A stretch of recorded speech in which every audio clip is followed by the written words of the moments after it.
मेरा नाम चांदनी है। सब लोग कहते हैं कि तुम इतनी खूबसूरत हो कि चांद भी तुम्हारी खूबसूरती के आगे फीका लगता है। मेरे माँ बाप ने शायद इसीलिए मेरा नाम चांदनी रखा था। और सच में मैं बहुत सुंदर थी। जितनी सुंदर थी उतनी ही धन दौलत से भरपूर थी। मेरे पापा शहर के सबसे बड़े बिजनेसमैन थे। पैसे की कोई कमी नहीं थी। इन सारी खूबियों के रहते हुए मेरा घमंडी होना जायज़ है। इतनी ज़्यादा घमंडी थी कि इंसान को इंसान नहीं समझती थी। दोस्त भी बस गिने चुने हुए ही थे। किसी को भी घास नहीं डालती थी। अपने पापा की राज दुलारी थी तो मम्मी की आंखों की ठंडक। मेरे भाइयों की मुझ में जान बसती थी तो अपनी भाभीियों की गुड़िया रानी थी। हर कोई मुझे प्यार करता था और इसी प्यार की वजह से मैं बहुत ज़्यादा घमंडी हो गई थी। 20-21 साल की होते होते मेरे घर रिश्तों की लाइन लगने लगी थी। कभी डॉक्टर का रिश्ता, कभी पायलट का, तो कभी इंजीनियर का। बिजनेसमैन के रिश्ते तो हर वक्त लाइन में लगे रहते थे। लेकिन पापा हर रिश्ते को ठुकराते चले आते। मम्मी तो परेशान हो गई थी। एक दिन उन्होंने पापा से पूछा, आखिर आपको चांदनी के लिए कैसा लड़का चाहिए? पापा बोले, ऐसा लड़का जो मेरी चांदनी के साथ खड़ा हो तो लोग कहें कि हाँ, चांद सूरज की जोड़ी है। भले लड़का गरीब घर का हो लेकिन मेरी चांदनी के जोड़ का हो। क्योंकि मेरे पास पैसे की कमी नहीं है, मैं अपनी बेटी को सोने में तोल दूंगा। लेकिन मेरा होने वाला दामाद सुंदरता में मेरी बेटी से भी बढ़कर होना चाहिए। अपने पापा की ये बातें सुनकर मैं खिल उठी थी। जो विचार मेरे थे वही विचार मेरे पापा के भी थे। बहरहाल पापा को कोई रिश्ता पसंद नहीं आ रहा था और मेरे दिन खूब मौज मस्ती में गुजर रहे थे। आखिरकार पापा को एक रिश्ता पसंद आ ही गया। पापा ने कबीर की तस्वीर मेरे सामने लाकर रख दी। लेकिन मैंने तस्वीर देखने से साफ मना कर दिया।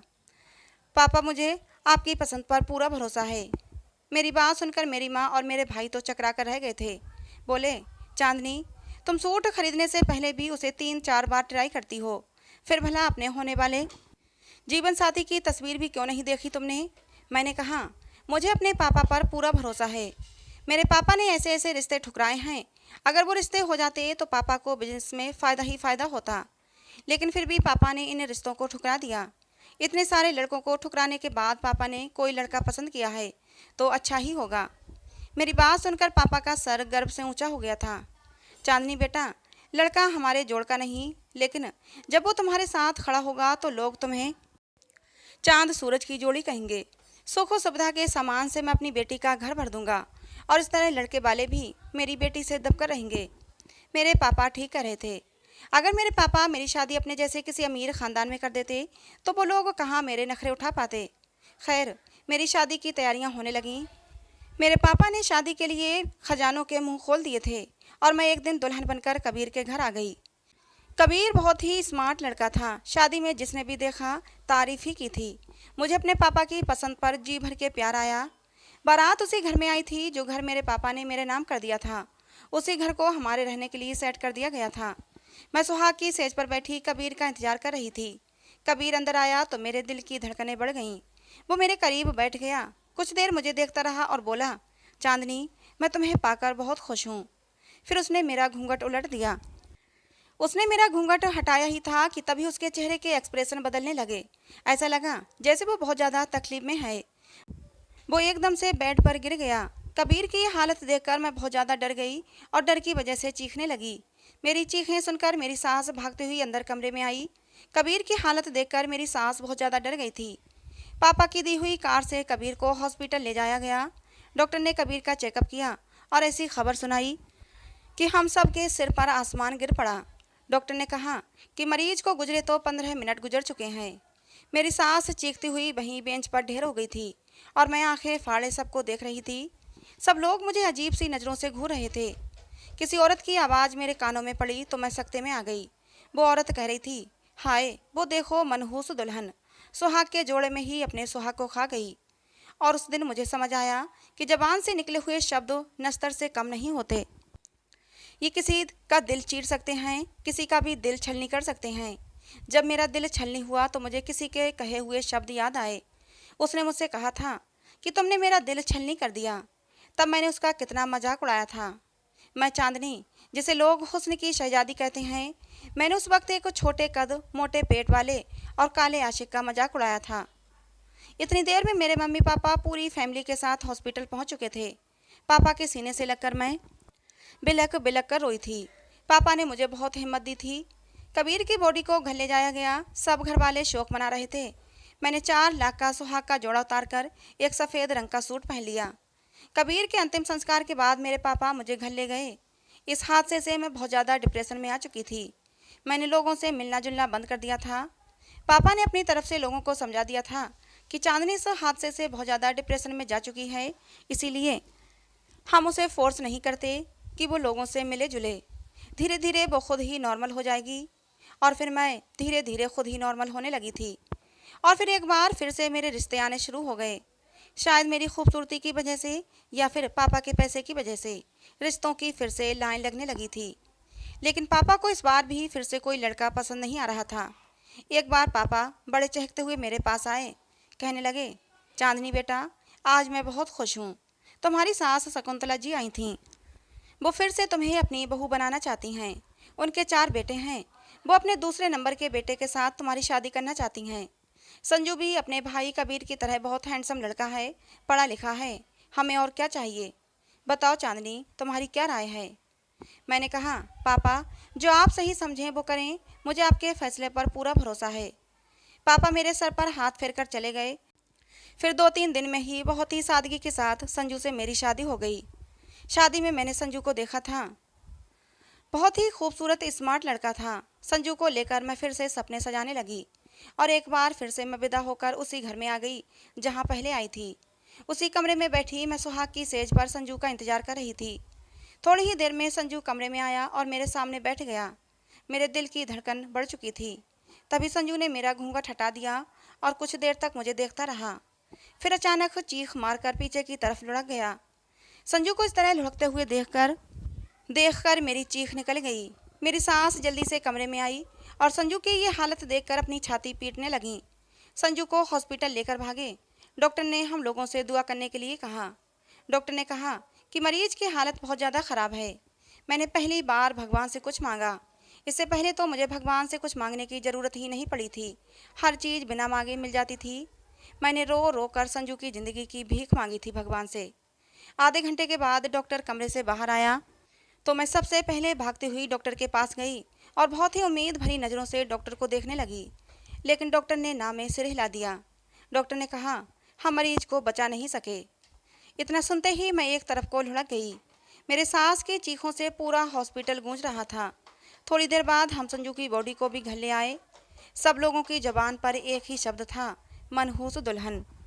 लोगों की बातों और नज़रों से मुझे खौफ आने लगा। जैसे ही संजू की अर्थी उठी, मैं मम्मी से लिपट गई और रोते हुए बोली, मम्मी, मुझे यहाँ से ले चलें, नहीं तो मैं पागल हो जाऊँगी। मैं एक बार फिर से अपने मायके आ गई। लेकिन अब की चांदनी बिल्कुल बदल चुकी थी और चांदनी के साथ साथ चांदनी के घर वाले भी बदल चुके थे। इस बार भाइयों की आंखों में मुझे देखकर चमक नहीं आई थी।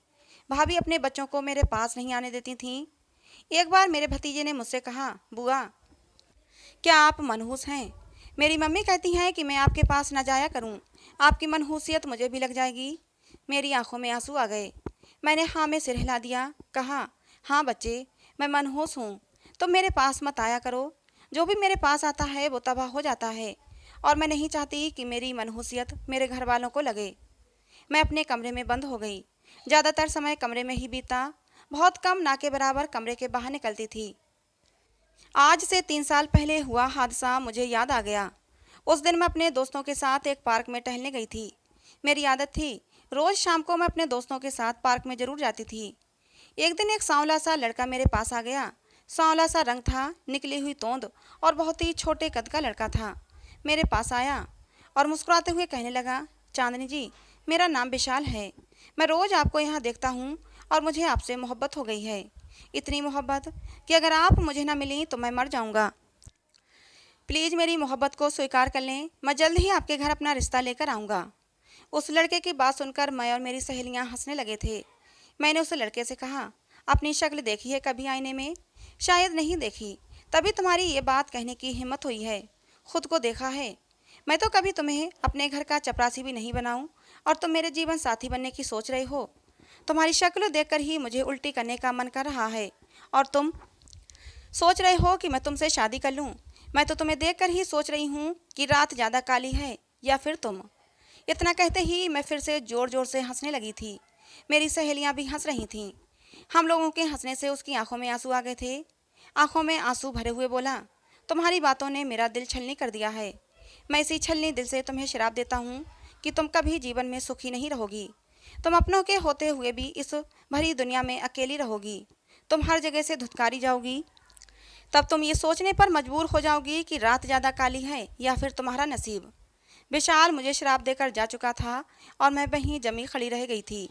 एक पल के लिए तो विशाल का श्राप सुनकर मैं भी कांप गई थी, लेकिन फिर मेरी सहेलियों ने मुझे समझाया तो खुद को थोड़ा नॉर्मल किया। मैंने अपने दिल को समझाया, ये श्राप वगैरह कुछ नहीं होते। उस पल मुझे नहीं लगा था कि विशाल का श्राप मुझे लग सकता है। लगभग एक हफ्ते के बाद मैं उसी पार्क में टहल रही थी जब एक बच्चा रोता हुआ मेरे पास आया था। चांदनी दीदी, मैं विशाल भैया के पड़ोस में रहता हूँ। विशाल भैया है ना, वो हमें छोड़कर चले गए। उनकी माँ का रो रो कर बुरा हाल है। उस दिन जब आप लोगों ने उनका मजाक उड़ाया था तो उन्होंने मुझसे कहा था कि अगर मुझे कुछ हो जाए तो उस लड़की को ज़रूर आकर बताना। मैं इस दुनिया से जाऊँगा तो इसी लड़की की वजह से जाऊँगा। चांदनी दीदी, मैंने विशाल भैया की बात को मजाक समझा था, लेकिन आज ही मुझे खबर मिली कि विशाल भैया हम सबको रोता हुआ छोड़कर जा चुके हैं। उस लड़के की बात सुनकर मैं अंदर ही अंदर कांप गई थी। फिर मेरी सहेलियों ने समझाया, चांदनी ऐसा नहीं होता, कोई किसी के पीछे नहीं मरता। जरूर उस लड़के को कोई और बात परेशान कर रही होगी, इसीलिए उसने ये कदम उठाया होगा। इस बात का जिम्मेदार तुम खुद को मत ठहराओ। लेकिन मैं 2 दिन तक डिस्टर्ब रही थी। मैं बार बार यही सोचती, काश मैं विशाल को उस दिन प्यार से समझा देती, उसका इस तरह मजाक नहीं उड़ाती। शायद मेरे प्यार से समझाने पर समझ जाता और ये गलत कदम उठाने पर मजबूर नहीं होता। फिर धीरे धीरे वक्त के साथ विशाल वाला हादसा मेरे दिलो दिमाग से निकल गया। आज 3 साल बाद मुझे विशाल के कहे हुए शब्द याद आ रहे थे। मैं दावे से कह सकती हूँ कि विशाल का श्राप मुझे लग चुका है। आज मैं अपनों के होते हुए भी अकेली हूँ। मैं हर तरफ से धुतकारी गई हूँ। आज वाकई मेरी किस्मत काली भयानक रात से भी काली हो चुकी थी। मैं अपने हाथों में मुंह छुपाकर रोने लगी। तभी पापा मेरे पास आए, बोले, चांदनी गुड़िया, शकुंतला बहन अपने तीसरे बेटे के लिए तुम्हारा हाथ मांग रही हैं। पापा की बात सुनकर मैं हैरान रह गई। मैं ज़ोर ज़ोर से नहीं में सिर हिलाने लगी। मैंने कहा, पापा अब मैं शादी का नाम भी नहीं लेना चाहती। शादी करना तो दूर की बात है। मेरी बात सुनकर पापा की आंखों में आंसू आ गए। पापा की आंखों में आंसू देखकर मैं भी रो पड़ी। पापा बोले, चांदनी, हालात हमारे कंट्रोल में होते तो हम कभी भी ऐसा नहीं होने देते। मैं तुम्हारे दर्द को महसूस कर सकता हूँ, लेकिन चांदनी मैं मजबूर हूँ। मैं क्या करूँ? तुम्हारी भाभी अब अपने पति से जिद कर रही हैं। वो चाहती हैं कि वो इस घर को छोड़कर अलग हो जाएं। उनका कहना है कि तुम मनहूस हो। न जाने अपनी बेटियों के होते हुए भी उन्हें मेरी बेटी को मनहूस कहते हुए डर क्यों नहीं लगता। तुम्हारी भाभियों का मानना है कि तुम जैसे अपने पति को खा गई हो, वैसे ही उनके पति को भी खा जाओगी। तुम्हारी भाभी जो भी बात कर रही हैं बहुत ज़्यादा गलत कर रही हैं, लेकिन मैं उन्हें ये सब करने से रोक नहीं सकता। चांदनी, अगर वो मेरे बेटों को मुझसे छीन कर ले गईं तो मैं जी नहीं पाऊँगा। मैंने पापा की बातें सुनी और अंदाज़ा लगाया कि हर इंसान मजबूर है। मेरा बाप अपने बेटों की मोहब्बत में अंधा होकर ये नहीं सोच पा रहा कि एक बार फिर से मैं विदा होकर चली गई तो अपनी सास के तीसरे बेटों को भी खा जाऊंगी। पापा के कहने पर मैंने तीसरी शादी के लिए हाँ कर दिया। मेरी बड़ी भाभी हंसकर बोली थी, चांदनी, तुम्हारी सास तो बहुत ही लालची औरत है। उसे अपने बेटों की जान की परवाह नहीं, उसे तो परवाह है तुम्हारे बाप के द्वारा दिए गए पैसों की, जो हर बेटे की मौत के बाद तुम्हारे पापा और भी ज़्यादा बढ़ा चढ़ा कर देते हैं। भाभी की बात सुनकर मैं चुप हो गई।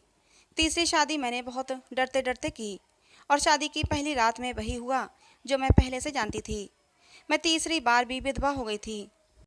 इस बार मेरे पापा मेरे पति के अंतिम संस्कार के बाद मुझसे नज़रें चुरा कर चले गए थे। मुझे अपने साथ अपने घर नहीं ले गए थे। मैं उसी घर में रह गई थी। हर वक्त मैं अपने कमरे में पड़ी रहती थी। कुछ भी अच्छा नहीं लगता था। विशाल का श्राप हर वक्त मेरे आसपास मंडराता हुआ महसूस होता। मेरी सास तो मुझसे बात ही नहीं करती थी। मुझे खाना देना तो दूर की बात थी। जब भूख से बहुत ज़्यादा तड़पने लगती तो किचन में जाकर देखती, जो भी बचा खुचा मिलता उसे खा लेती थी। इस वक्त भी मैं भूख से बेचैन हो रही थी। किचन का चक्कर लगाकर देख चुकी थी, किचन में कुछ भी नहीं था कि तभी किसी ने दरवाज़ा खोला। एक हाथ अंदर आया और खाने से भरी हुई प्लेट अंदर कमरे में रखकर वो हाथ फिर से गायब हो गया। जो कोई भी था कमरे के बाहर से ही खाने की प्लेट अंदर करके जा चुका था। मैं हैरान रह गई। इस घर में मेरा कौन हमदर्द था। मेरी सास तो मुझसे इतनी नफरत करती थी। फिर अब वो ऐसा रोज होने लगा। रोज शाम को एक प्लेट खाना कोई मेरे कमरे में दे देता। मैं उसका सिर्फ हाथ ही देख पाती थी। वो कोई मर्दाना हाथ था। हाथ को देखकर अंदाजा लगाया जा सकता था कि वो लड़का जो कोई भी है बहुत ही हैंडसम और स्मार्ट है। उसकी खूबसूरत मजबूत कलाई पर बंधी घड़ी बहुत ही शोभा देती थी। एक बार उसे देखने की कोशिश की। जैसे ही उसने खाना अंदर रखा, मैं जल्दी से कमरा खोलकर बाहर आई, लेकिन तब तक वो गायब हो गया था। फिर मैंने उसे देखने की कोशिश ही छोड़ दी। बस बेड पर बैठी देखती रहती कि वो खाने की प्लेट अंदर कर देता है और आराम से गेट को दोबारा बंद करके चला जाता है। ऐसे ही 5 महीने गुजर गए थे। एक दिन मेरी सास मेरे पास आकर बैठ गई और बोली, चांदनी, मैं तुम्हारे पापा से अपने चौथे बेटे के लिए तुम्हारा रिश्ता मांग चुकी हूँ। उन्होंने इजाज़त दे दी है। परसों तुम्हारी मेरे सबसे छोटे बेटे के साथ शादी है। अपनी सास की बात सुनकर मैं अपनी सास के आगे हाथ जोड़कर बोली, बस करें आप, कैसी माँ हैं। मुझे तो लगता है कि ये बेटे आपके सगे बेटे नहीं, वरना कोई भी माँ अपने बेटे की मौत को यूँ दावत नहीं देगी। आखिर ऐसी कौन सी चीज़ है जो आपको अपने जवान बेटे की कुर्बानी देने के लिए मजबूर करती है। ये पैसा, दौलत, गाड़ी, ये बंगला। ठीक है, मैं सुबह ही वकील को बुलाकर ये सब कुछ आपके नाम कर दूंगी, मगर अपने बेटे की जान मुझसे बचा लें। मुझे तो किसी का श्राप लगा है, मेरा सुहाग कभी भी सलामत नहीं रहेगा। मेरी सास मुझे घूरते हुए बोली, किसकी बदुआ लगी है तुम्हें। मैं कुछ बोल ही नहीं पाई। मेरी सास की आंखों में शैतानी चमक दिखाई दे रही थी। मेरी बड़ी भाभी की बात मुझे सच लगी थी। मेरी सास एक लालची औरत है। भला ऐसे कैसे हो सकता है। एक औरत अपने 3 जवान बेटों की मौत के बाद एक मनहूस लड़की को फिर से अपनी बहू बनाना चाहती हो। मुझे लगा था कि शायद मेरी सास मेरे पहले तीनों पतियों की सगी माँ नहीं हो सकती। फिर उसे क्या फ़र्क पड़ता है कि कोई मरे या जिए। उसे तो बस बेशुमार पैसों से मतलब था जो हर बार मेरे पापा मेरी सास को देते थे। लेकिन मैं अपनी सास की तरह पत्थर दिल नहीं हो सकती थी। मैंने शादी के लिए हाँ तो कर दिया, लेकिन मैंने सोच लिया था कि मैं उस लड़के की जान बचा कर रहूँगी। मैं इस लड़के को कभी भी अपना चेहरा नहीं दिखाऊंगी और ना ही उसके सामने आऊँगी। शादी का दिन आ गया। पंडित जी ने मंत्र बोले और हमारे फेरे संपन्न हुए। मुझे कमरे में ले जाकर बैठा दिया गया था। मैं आज चौथी बार सेज पर बैठी थी। रात ढल रही थी। मेरा नया पति अभी तक मेरे कमरे में नहीं आया था। शायद वो भी अपनी मौत से डर रहा था। मैंने पहले ही सोच लिया था कि मुझे क्या करना है। मैंने अपना शादी का जोड़ा बदला और अलमारी के पीछे जाकर छुप गई। मैं नहीं चाहती थी कि मेरा पति मेरा चेहरा देखे और वो भी मेरे बाकी तीनों पतियों की तरह मर जाए। तभी दरवाज़ा खोलकर मेरा चौथा पति अंदर दाखिल हुआ। मेरी सांसें ऐसे चल रही थीं जैसे कोई आंधी चल रही हो। पता नहीं अगले पल क्या होने वाला है।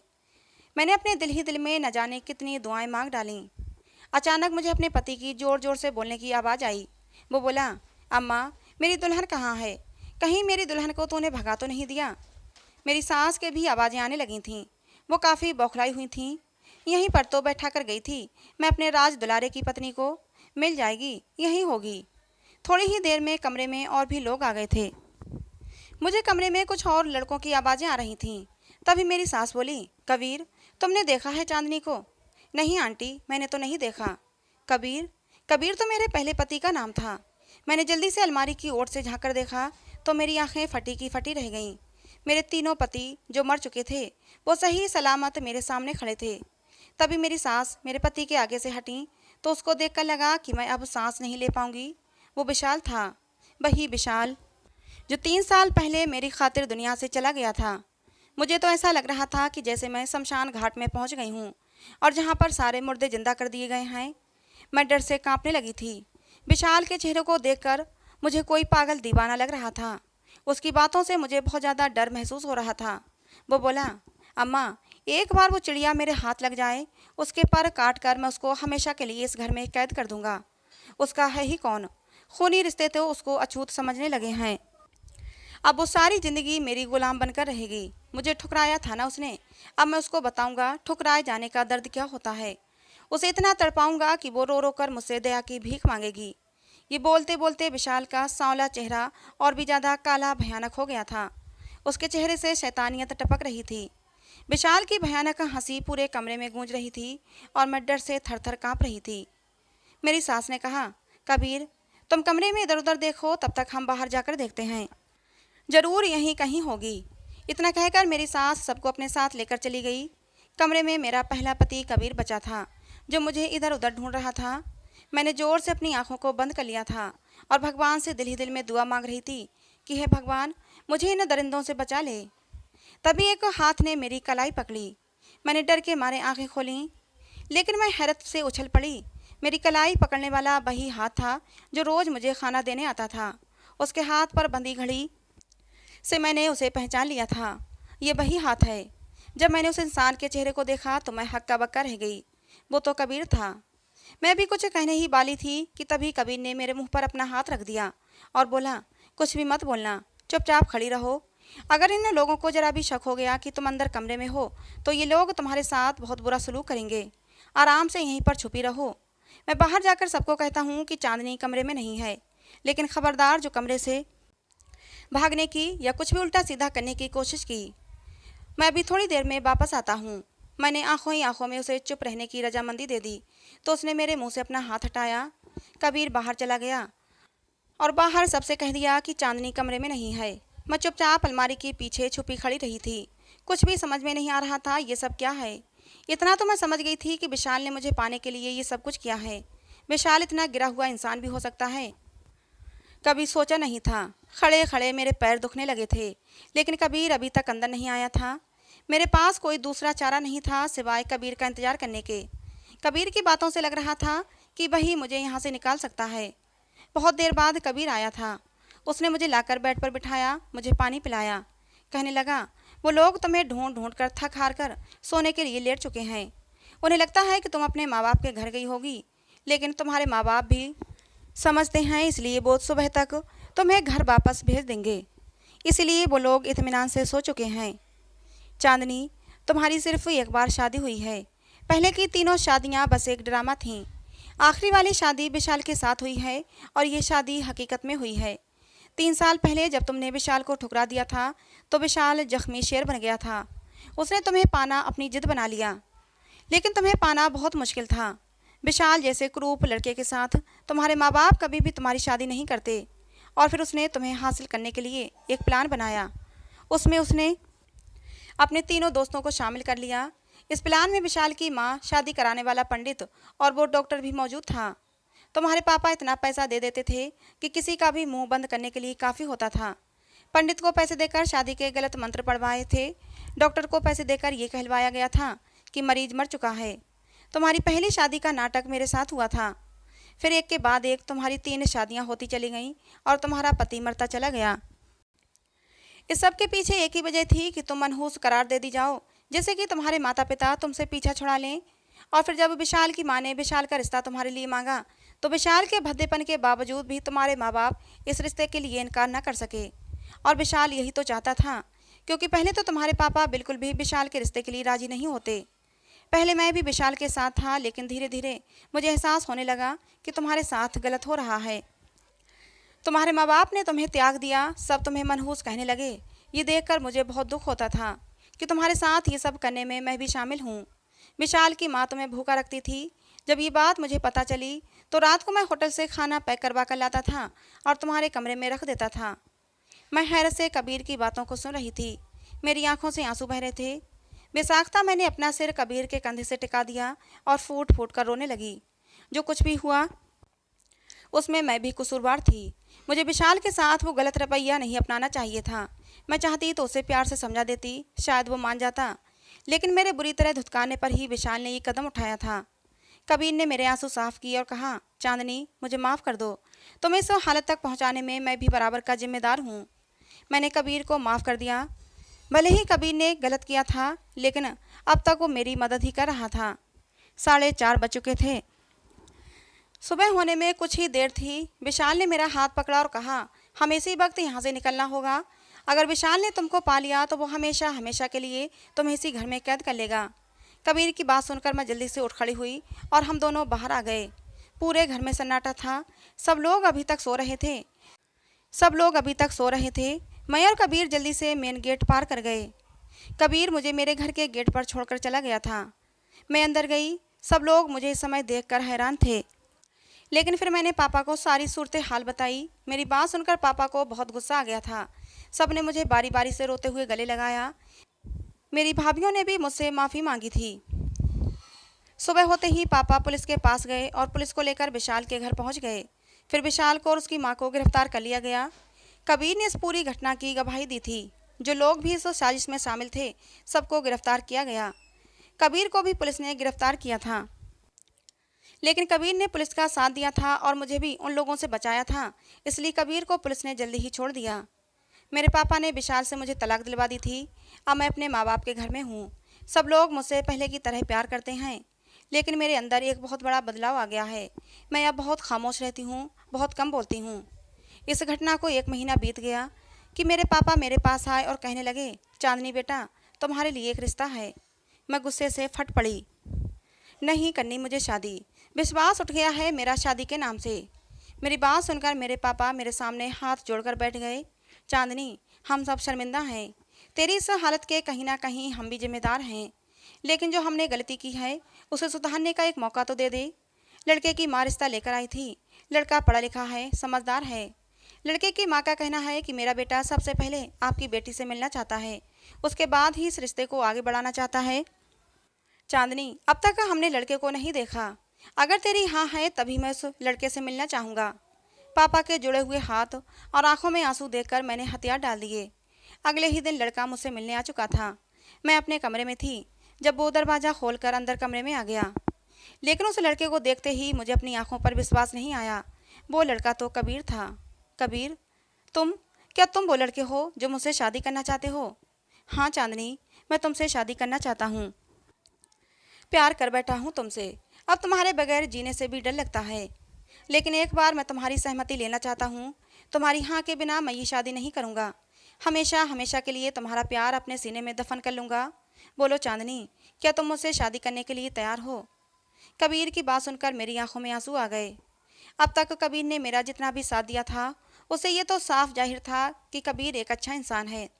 मैंने अपनी आंखों में आए आंसू साफ किए और खुशी खुशी हाँ में सिर हिला दिया। मेरी हाँ सुनते ही कबीर खुशी से पागल हो गया और अचानक उसने मुझे कसकर अपने सीने से लगा लिया। कबीर के चौड़े सीने से लगकर मुझे जो सुकून मिला था, उस सुकून के लिए तो मैं कब से तरस रही थी। जी चाहा कि समय रुक जाए और मैं कबीर के सीने से लगी खड़ी रहूं। मेरी ज़िंदगी से गम के बादल छट गए थे और बस अब खुशियों की धूप चमक रही थी। तो दोस्तों, आज की हमारी ये कहानी आपको कैसी लगी कमेंट बॉक्स में ज़रूर बताना। कहानी पसंद आई हो तो प्लीज़ लाइक करना। ऐसी और कहानियों के लिए हमारे चैनल को सब्सक्राइब करना। कहानी को अंत तक सुनने के लिए आप लोगों का बहुत बहुत धन्यवाद दोस्तों। मिलते हैं अगली किसी नई कहानी में।